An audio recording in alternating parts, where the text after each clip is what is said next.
नमस्कार, मैं पायल शुक्ला, आप सभी का स्वागत है इन 24 न्यूज में। आइए एक नजर डालते हैं देश और दुनिया की तमाम बड़ी खबरों पर। मुंबई में आरक्षण को लेकर प्रोटेस्ट कर रहे मराठा कार्यकर्ताओं को पुलिस ने लिया हिरासत में। दरअसल देवेंद्र फडणवीस से मुलाकात करने की मांग पर अड़ गए थे मराठा कार्यकर्ता और करने लगे विरोध प्रदर्शन। रमेश केरे समेत कई कार्यकर्ताओं को पुलिस ने हिरासत में लिया।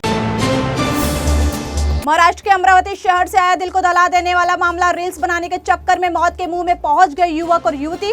दरअसल रील्स बनाने के दौरान 50 फीट गहरी खाई में गिरे दोनों दोस्त। गंभीर रूप से घायल युवक और युवती को अस्पताल में कराया गया भर्ती।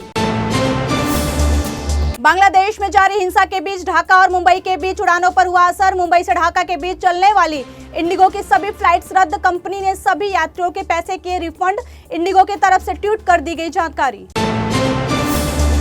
महाराष्ट्र के पालघर जिले से आया हैरान कर देने वाला मामला। पालघर के रड़कोल आश्रम स्कूल के 28 छात्र हुए फूड पॉइजनिंग का शिकार। सभी विद्यार्थियों को अस्पताल में कराया गया भर्ती। दरअसल खाने के बाद छात्रों को शुरू हो गई थी उल्टी और जुलाब।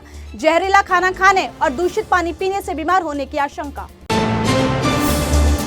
महाराष्ट्र के नांदेड़ जिले में किसानों का विरोध प्रदर्शन। दरअसल 11,98,000 किसानों को अब तक नहीं मिली है फसल बीमा योजना की रकम।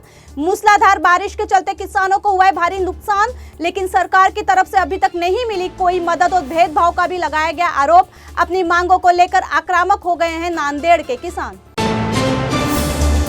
थाने जिले के उल्लासनगर में मूसलाधार बारिश के बाद सड़कों पर उभरे बड़े बड़े गड्ढे। प्राचीन शिव मंदिर जाने वाले भक्तों और वाहन चालकों को हो रही भारी परेशानी। महानगर पालिका प्रशासन पर लगा लापरवाही का आरोप। सड़कों को गड्ढा मुक्त बनाने वाले स्थानीय सांसद श्रीकांत शिंदे के ड्रीम प्रोजेक्ट को ठेंगा दिखा रहे महानगर पालिका के अधिकारी। महाराष्ट्र के कोल्हापुर में कांग्रेस के कार्यकर्ताओं के खिलाफ केस दर्ज। टोल टैक्स माफी को लेकर कांग्रेस कार्यकर्ताओं ने किया था आंदोलन, जिसको लेकर पुलिस ने कांग्रेस के 22 कार्यकर्ताओं के खिलाफ मामला किया दर्ज। सुप्रीम कोर्ट में शिवसेना और राष्ट्रवादी कांग्रेस पार्टी के विधायकों के अपात्रता मामले में 2 हफ्ते तक टली सुनवाई। दरअसल एनसीपी के वकील ने कागज पत्र जमा कराने के लिए मांगा समय, जबकि शिवसेना ने अपने सभी दस्तावेज किए जमा।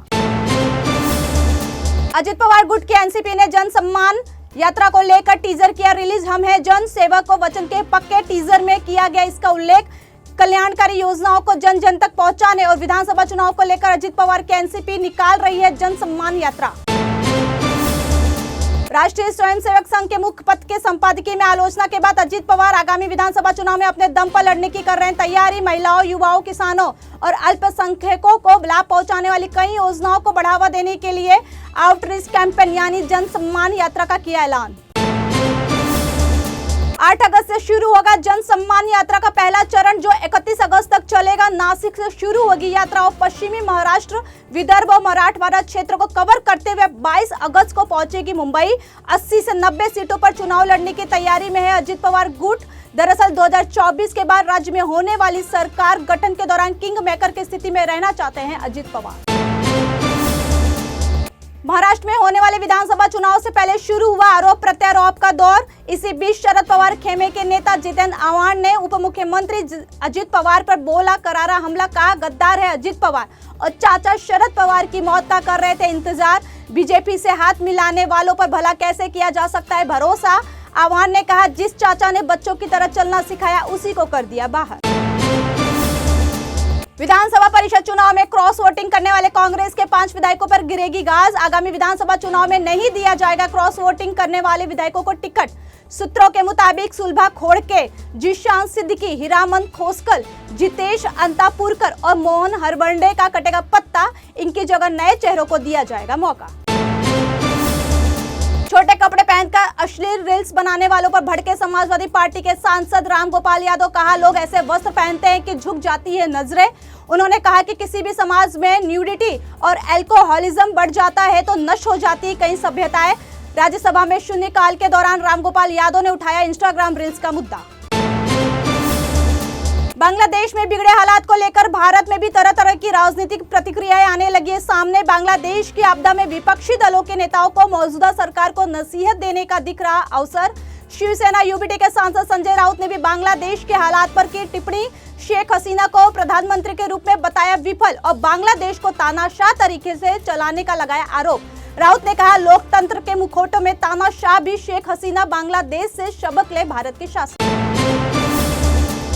संसद परिसर में केंद्र सरकार ने बांग्लादेश के मुद्दे पर बुलाई सर्वदलीय बैठक। विदेश मंत्री ने कहा बांग्लादेश से भारतीयों को करना पड़े एयरलिफ्ट अभी तक नहीं आई ऐसी नौबत। शेख हसीना के भारत में रहने पर भी नहीं हुआ है कोई फैसला। राहुल गांधी के सवाल पर बोले जयशंकर, कहा हालात पर है हमारी पूरी नजर। मेडिकल और लाइफ इंश्योरेंस पर लगने वाले जीएसटी को लेकर संसद के बाहर विपक्षी सांसदों का विरोध प्रदर्शन। इसी बीच सरकार ने संसद में दी पिछले 3 वित्तीय वर्षों के दौरान इस क्षेत्र में लगने वाले टैक्स से मिली रकम की जानकारी।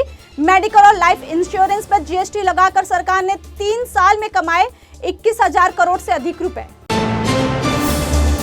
बांग्लादेश में बिगड़े हालात को लेकर पूर्णिया से निर्दलीय सांसद पप्पू यादव ने दिया बड़ा बयान। कहा बांग्लादेश में तख्ता पलट भारत के लिए नुकसान, देश की सरकार हिम्मत के साथ करे हस्तक्षेप। उन्होंने कहा कि सरकार को सिर्फ राजनीतिक नहीं बल्कि दिल बड़ा कर दक्षिण एशिया के अभिभावक की तरह कूटनीतिक और सामरिक क्षमता को करना चाहिए प्रदर्शित।